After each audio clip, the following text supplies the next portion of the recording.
the scanner returned an empty field where a star system should have been. Fleet Archivist Senevale pressed 4 fingers against the console, certain the instrument had malfunctioned. The reading wasn't saying the system was dark, or quiet, or uninhabited. It was saying the system wasn't producing the gravitational signature of a star at all. And yet the charts that had been accurate for 11,000 years showed a G-class yellow dwarf sitting precisely at those coordinates, orbited by 8 planets, the third of which had been under observation since before the conclave had names for what it was watching. She ran the scan again. Empty. Not dead, not collapsed, not novoremnant. Empty, as though the star had simply decided to leave. She pulled up the last recorded image from the long-range array, 14 months old, and there it was, the yellow star, its third planet wrapped in its thin blue haze, its oceans glittering in false color enhancement. 14 months ago, everything had been exactly as it always was. The humans had been there. Now nothing was. Senevale's report reached the Conclave's Oversight Directorate in 6 days, which was considered nearly instantaneous for bureaucratic correspondence crossing that distance. It was flagged as a sensor anomaly and assigned to a junior verification team. The verification team confirmed the anomaly, elevated it to a senior analyst, and the senior analyst, a being named Coordmaster Feth, who had spent 40 years reviewing human sector reports and had developed a reputation for calm that bordered on the professionally pathological, read Senevale's findings 3 times before he allowed himself to speak. Pull every long-range scan of that sector from the last 5 years, he told his assistant. Every one, not just human Earth system, the entire surrounding volume, 30 light-years in every direction. His assistant, a young Velhari named Oos, tilted her secondary eye stalks toward him in the expression that meant she was about to ask a question she suspected she wouldn't like the answer to. All of it, she said.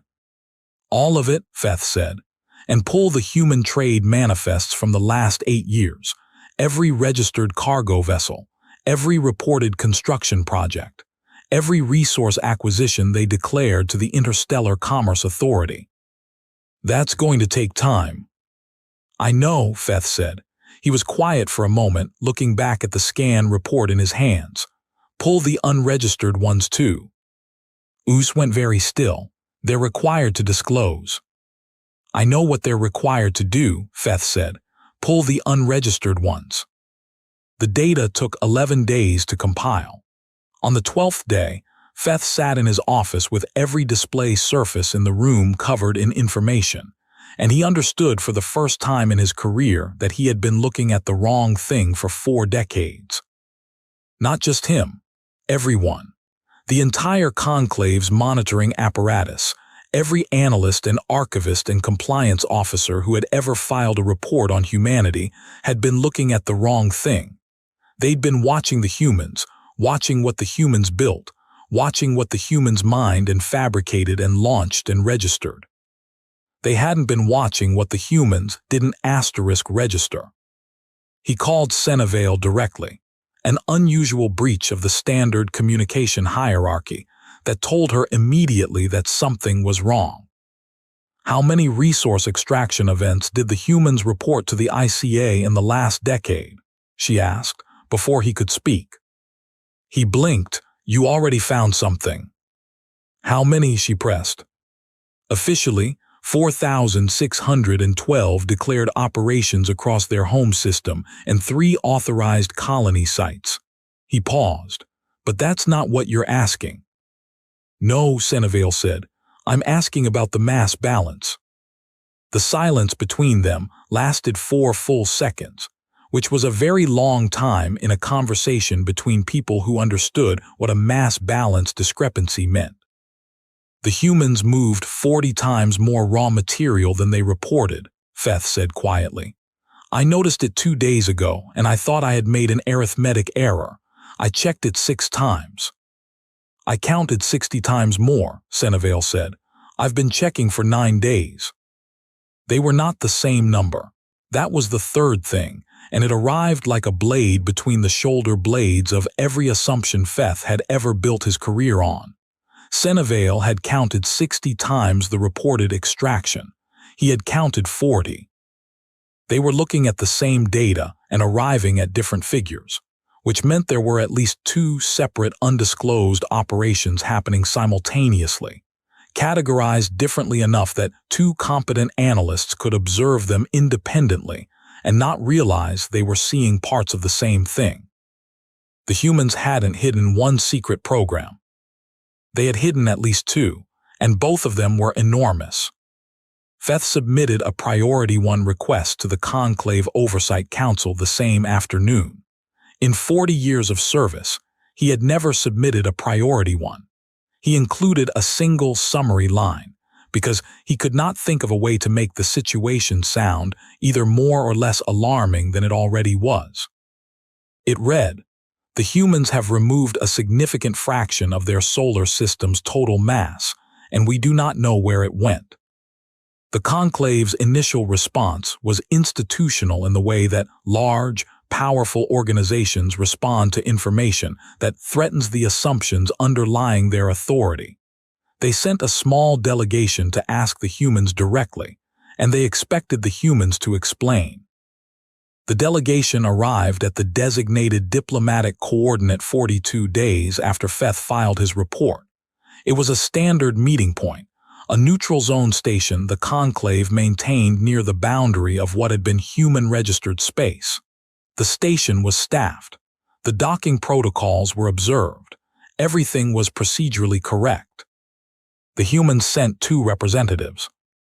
That was the first thing that surprised the delegation's lead, a Conclave senior diplomat named Arathmul, who had expected either a full diplomatic corps. The humans usually sent 7 to 9 members to formal meetings, or a defensive posture suggesting they knew they were in trouble. 2 was not a number that fit either interpretation. 2 felt like something else. The human representatives were a man and a woman. The man's name, according to his identification, was Commander Eli Vasquez. He was compact, sun-darkened, with the kind of stillness that Arathmul had learned over many years of diplomatic work to associate with people who had been in situations where moving suddenly could get you killed. The woman was Dr. Una Park, designated as a scientific liaison, though her bearing was not what Arathmul associated with scientists. Scientists moved with the restless energy of curiosity. This woman moved as though she had already done the thing she was about to do and was simply walking through the memory of it. They sat. They accepted the ritual refreshments and did not drink them, which was also unusual. "We appreciate the Conclave's attention," Vasquez said. His translation implant rendered his words in standard Conclave shared language, but Arathmul noticed something. The man's tone didn't shift to match the formal register the translation produced. He spoke informally in a formal situation. Whether that was a cultural habit or a deliberate choice, Arathmul couldn't immediately tell. "The Conclave has noted certain discrepancies in humanity's resource reporting," Arathmul began. "The purpose of this meeting is to understand." "We know what the purpose of the meeting is," Park said, not rudely, flatly. Arathmul stopped. "We've been expecting this meeting for about 6 years, Vasquez said. "Honestly, we thought it would come sooner. Your analysts are good." He said it as a straightforward observation, not a compliment. "We'd like to propose a different kind of conversation than the one you've prepared for." "What kind of conversation?" Arathmul said. Vasquez looked at Park. Park placed a data chip on the table between them and slid it across. "We'd like to show you something," she said. "And we'd like you to understand before you see it that everything you're about to learn has already happened. The decisions have been made. The work is done." She paused. "We're not here to ask for permission. We're here because you're going to find out anyway, and we'd prefer to be present when you do." The chip contained a single file. It was a visual recording, not a report, not a data set, not a diplomatic proposal. A recording taken from a camera mounted on the hull of a vessel at an unspecified location. The location was, very obviously, not inside the galaxy. The image was black in the way that deep extragalactic space is black, which is different from the darkness between stars. Between stars, there are still reference points, still the soft smear of the galactic plane, still the ambient scatter of 10 billion distant suns. This was the other kind of dark, the clean kind. The kind that said, nothing is near you. Nothing has ever been near you. You are somewhere that did not exist in anyone's plans until it did. And in that darkness, catching the distant light of the Milky Way, the way a mirror catches a candle, was a fleet. Arathmul watched the recording for its full 4 minutes and 20 seconds without speaking. Around the table, the other delegation members were similarly silent. Someone, Arathmul could not tell who, made a sound that was not quite a word.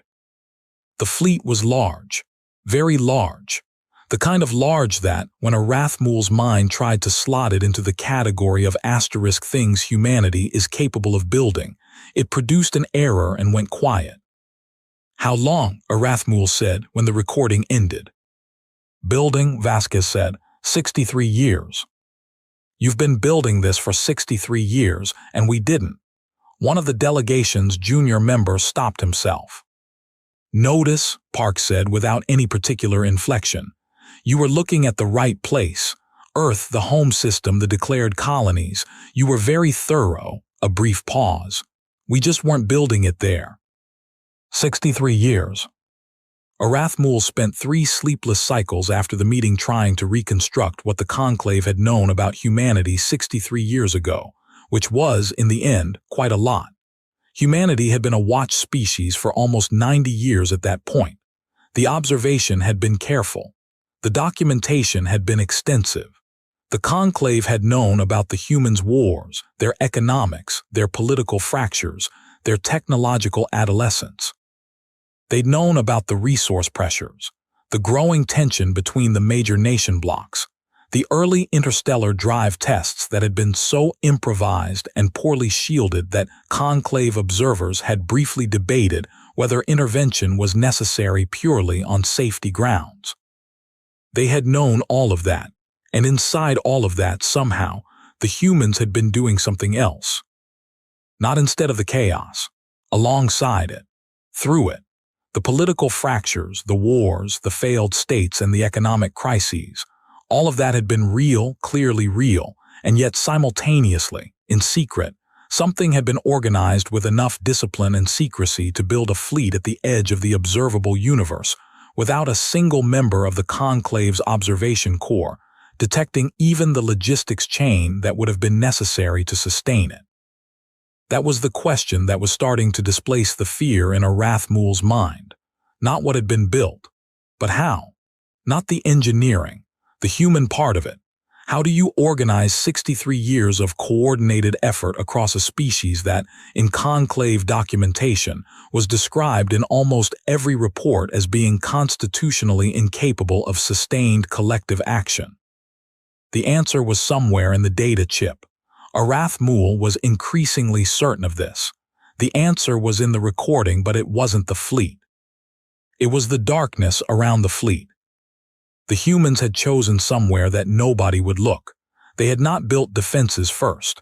They had not established a territorial claim. They had gone somewhere that had no strategic value to any civilization currently alive because it was simply empty.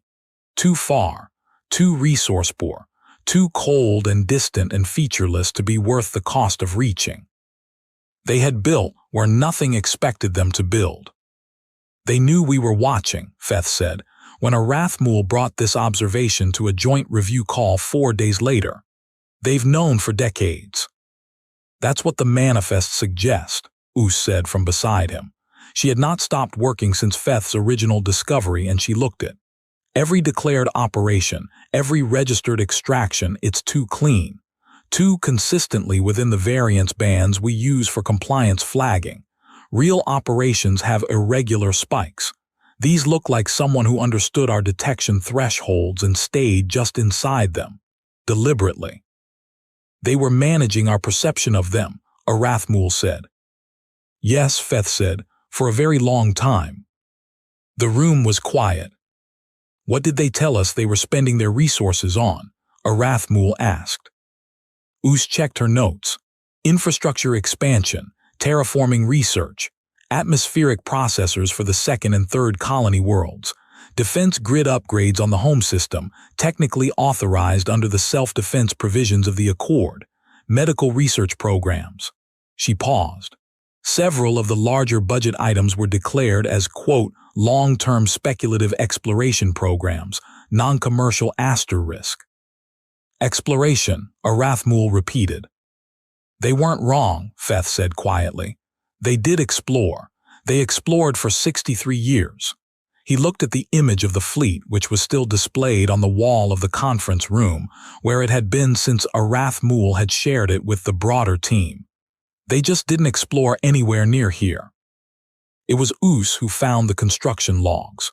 She found them by accident, which was the kind of accident that only happens after 9 days of not sleeping enough and running every available search variant on a dataset that should, by any ordinary measure, have been exhausted already. She found them because she was frustrated and switched from looking for records of the fleet's construction to looking for records of the people who had worked on it, and the people left different traces than the materials did. People got sick. People got paid. People received communications from family members who wrote to addresses that didn't exist on any registered facility. People filed for benefits, applied for extensions of their contracts, received commendations that were classified at levels that, now that she examined them, had no corresponding active program in the Conclave's records of authorized human military or scientific activity. 23,000 people. That was the minimum count she could reconstruct from the personal data traces. 23,000 people had spent careers working on a project that, officially, did not exist, at a location that, officially, was unoccupied, building something that the Conclave had believed was impossible for a species at humanity's technological development stage. She pulled one personnel file at random. A woman named Sergeant Engineer Addisa Cole, whose construction records put her on what the humans internally called Project Deepwater for 11 years. She had received 3 citations for what the humans described as asterisk exceptional performance under sustained adverse conditions. She had filed 7 next-of-kin emergency contact updates over her posting, which meant she had been there long enough for her family situation to change 7 times. She had requested and been granted a single 2-week leave of absence in 11 years. 1 leave, in 11 years, in a location so far outside the galaxy that the round trip alone must have consumed a significant portion of that leave. Oos stared at the file for a long time. These people volunteered, she said aloud to the empty room. She was wrong about that, as it turned out. Not about the volunteering. They had volunteered.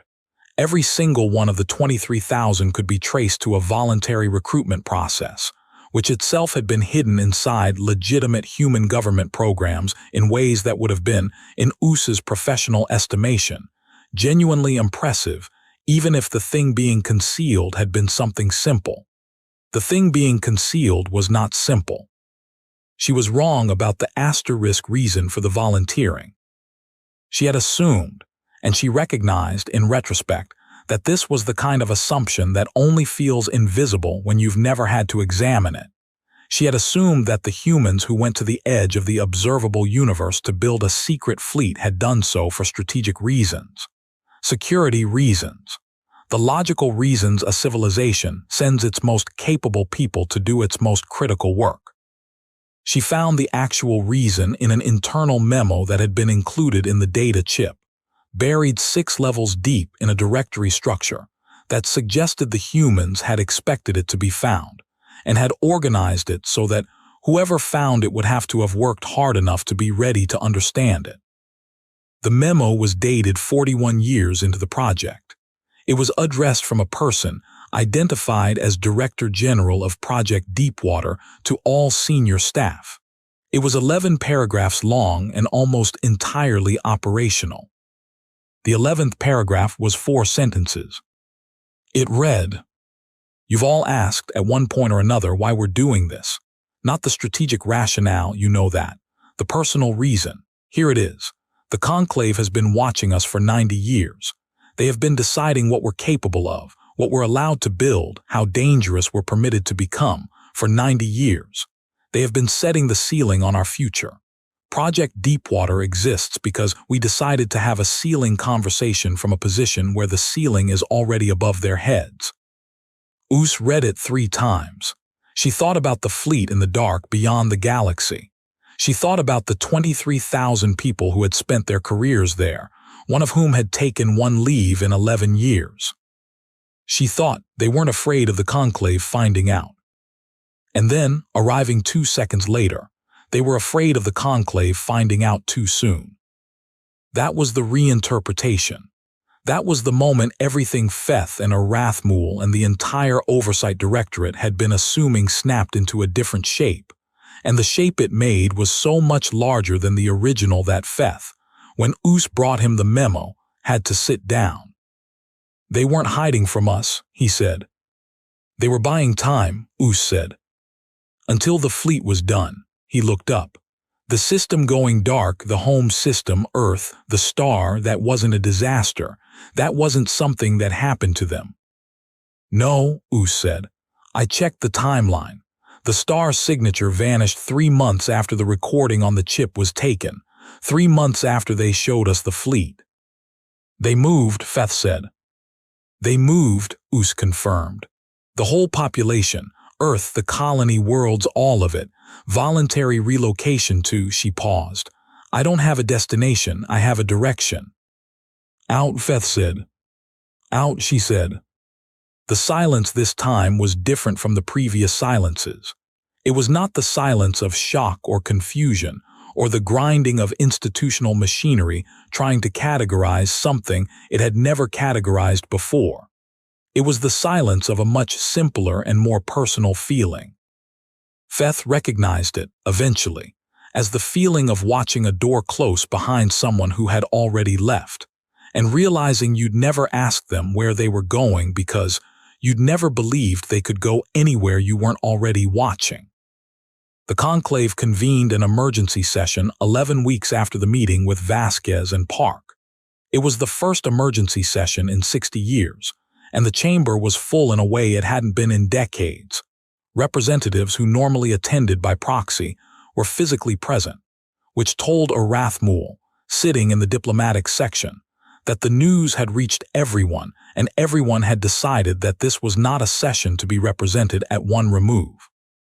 The session opened with the standard invocations and was then, within minutes, something that had never happened in the chamber's recorded history. It became a genuine argument. Not procedural debate, not the civilized formal contest of policy positions that conclave sessions were designed to contain. An argument.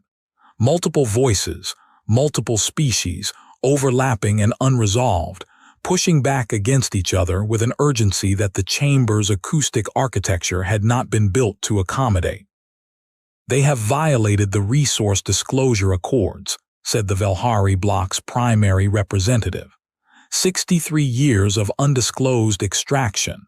The penalty provisions are clear. "The penalty provisions assume the violating party is present," said the Drevari sector's representative, a being named Counselor Vas Shan, who had the particular quality of sounding calm in a way that made other people louder by contrast.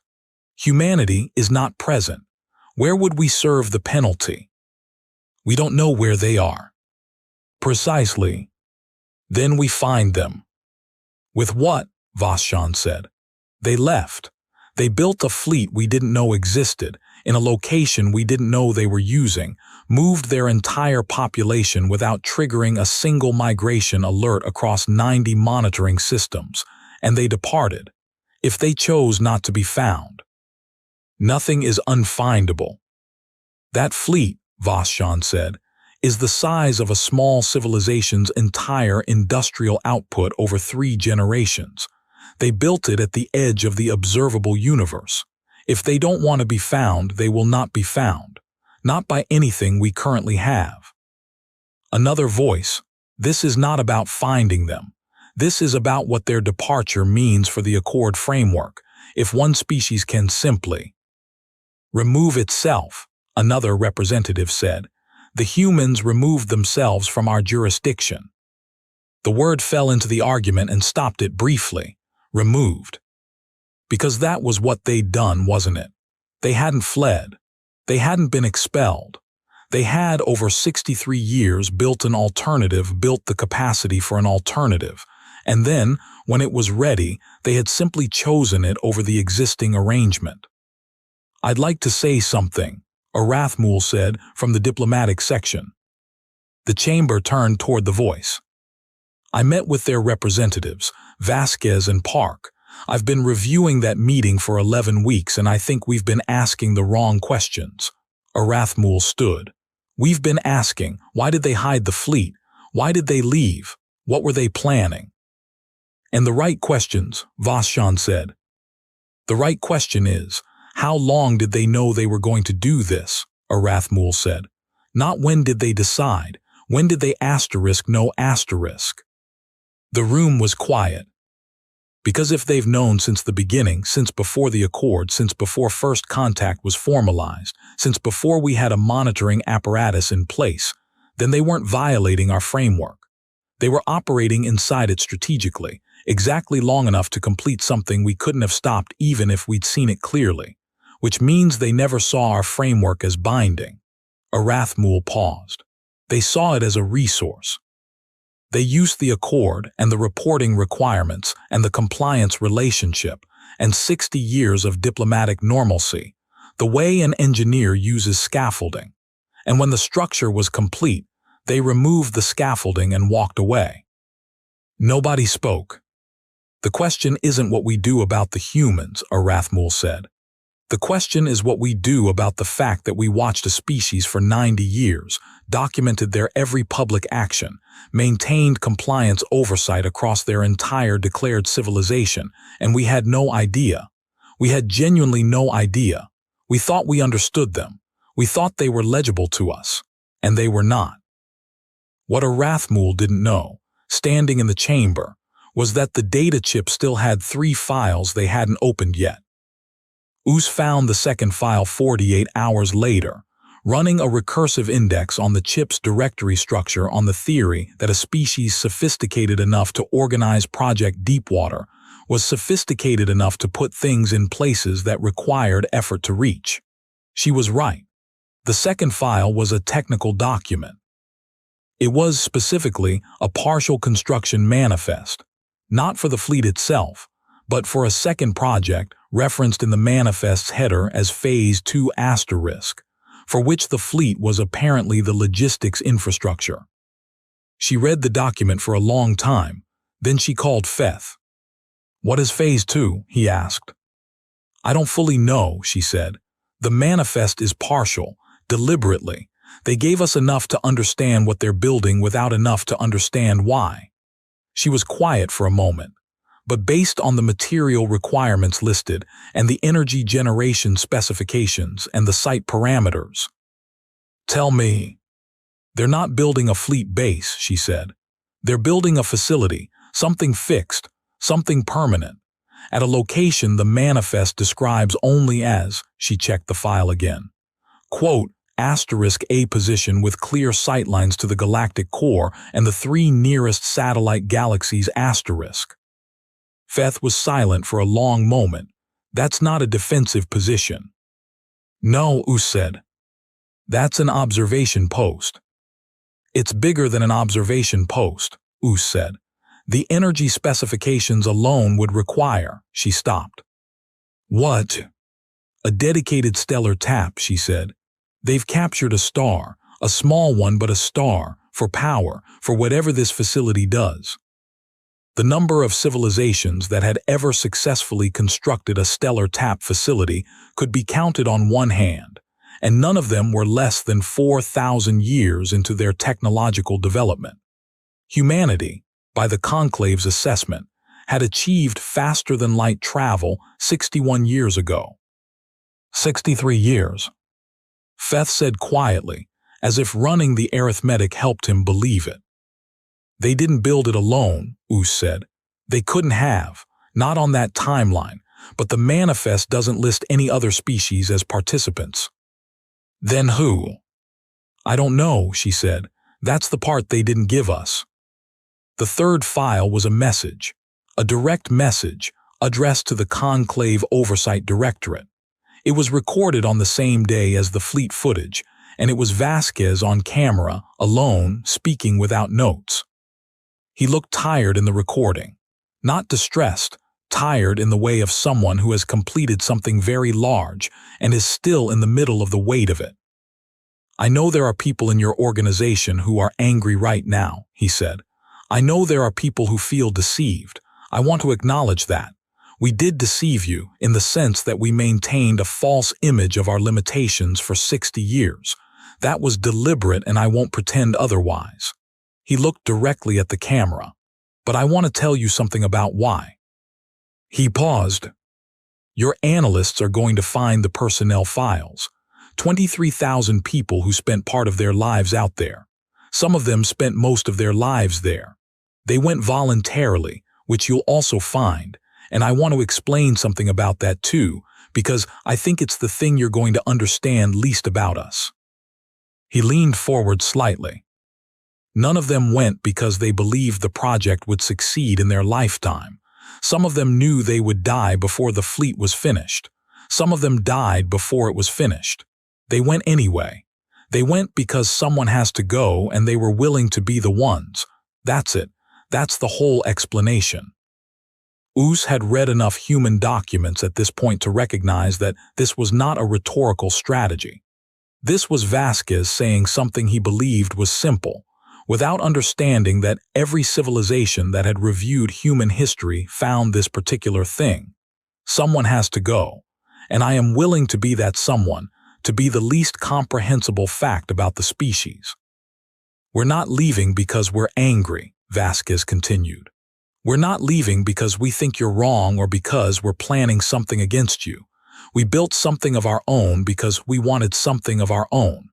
We wanted a position in this galaxy, and beyond it that we had made, not one that had been assigned to us. We wanted to find out what we could do if nobody was watching. He almost smiled. Now you know. Eli Vasquez had not slept in 41 hours when he recorded that message.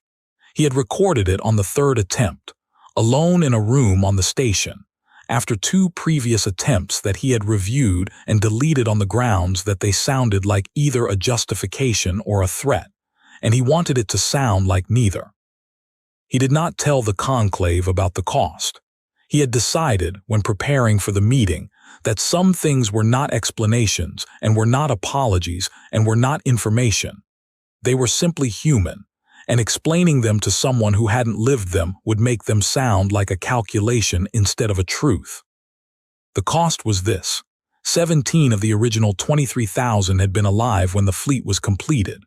The rest had given the project what it required, and what it had required, over 63 years in a location with limited resupply and the specific psychological pressure of sustained isolation from everything a person had ever known, was very nearly everything some of them had.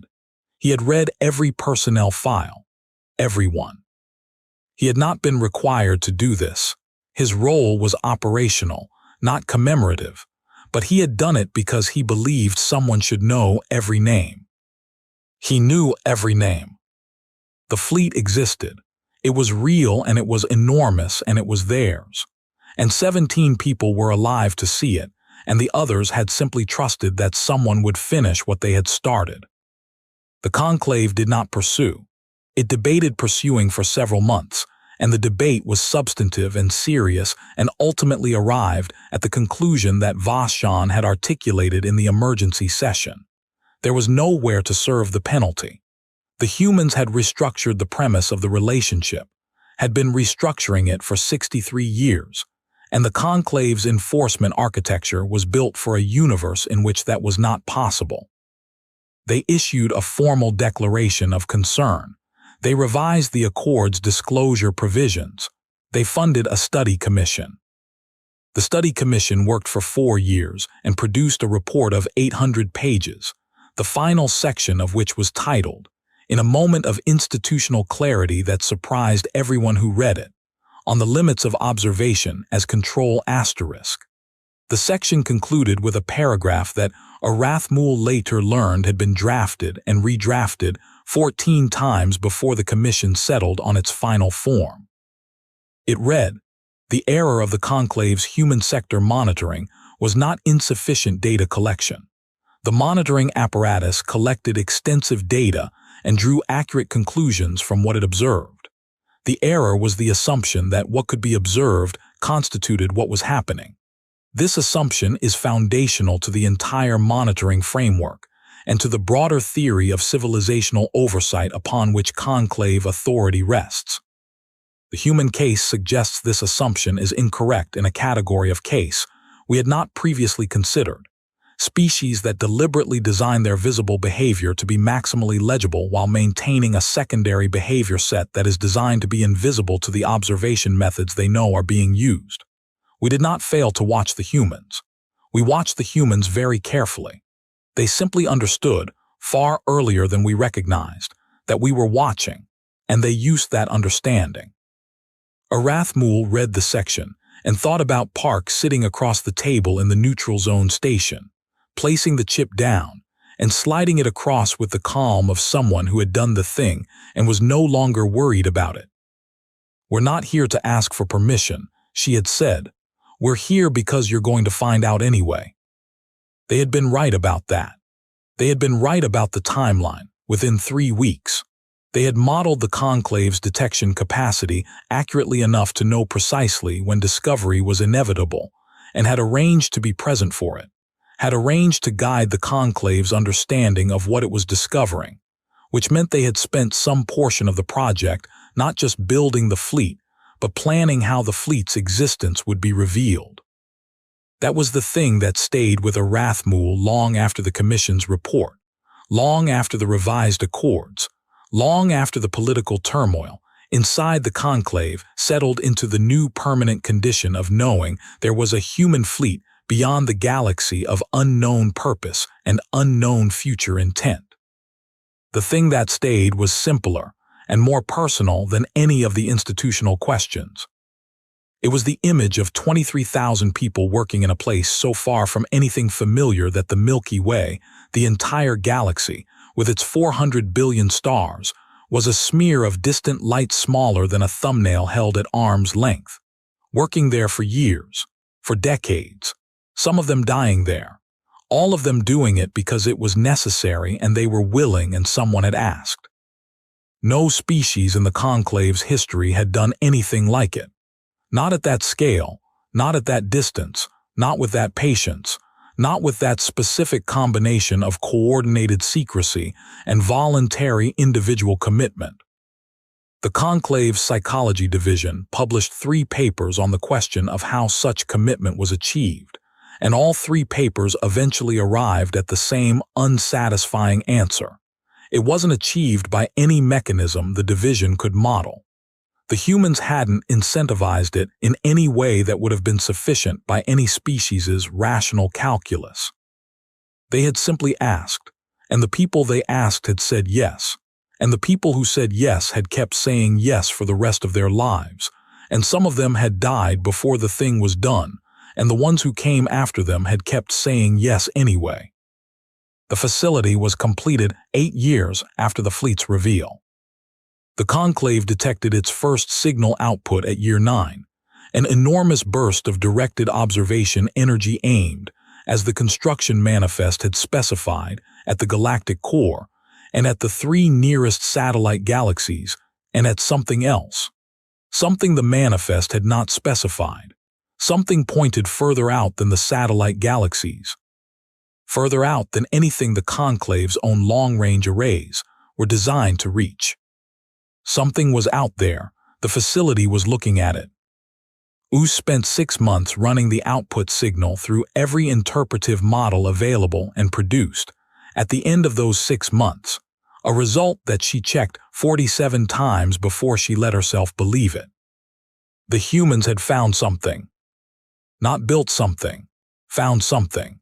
Something at an unimaginable distance, something that the facility's observation capacity, powered by a stellar tap, running at full output, aimed with 63 years of engineered precision, had been able to detect. Something that no other species' observation infrastructure was capable of seeing from where it currently sat. Something that required, in order to observe it at all, a position beyond the galaxy, with a facility of this scale, powered in this way, oriented with this precision. She did not know what they had found. The signal content was encrypted. The humans had given the conclave the existence of the signal and nothing else.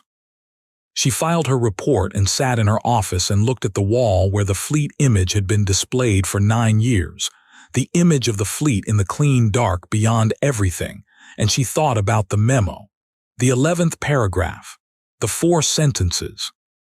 They have been setting the ceiling on our future. Project Deepwater exists because we decided to have a ceiling conversation from a position where the ceiling is already above their heads. The ceiling was gone now. The humans had placed themselves beyond the ceiling and were looking at something the rest of the galaxy could not see and could not reach.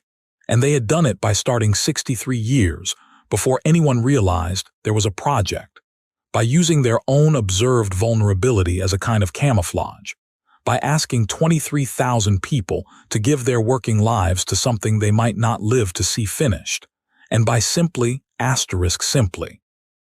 being willing to continue when every rational calculation said the cost was too high.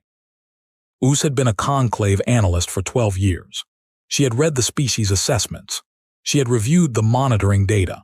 She had, in her early career, read the section of the standard human assessment report that described the species as, and she remembered the exact phrasing because she had found it reassuring once, as technologically adolescent, politically fragmented, strategically impulsive, unlikely to achieve multistellar coordination within the next 3 to 4 centuries. She looked at the fleet in the dark. She thought about Sergeant Engineer Addisa Cole, 1 leave in 11 years, 3 citations for exceptional performance under sustained adverse conditions.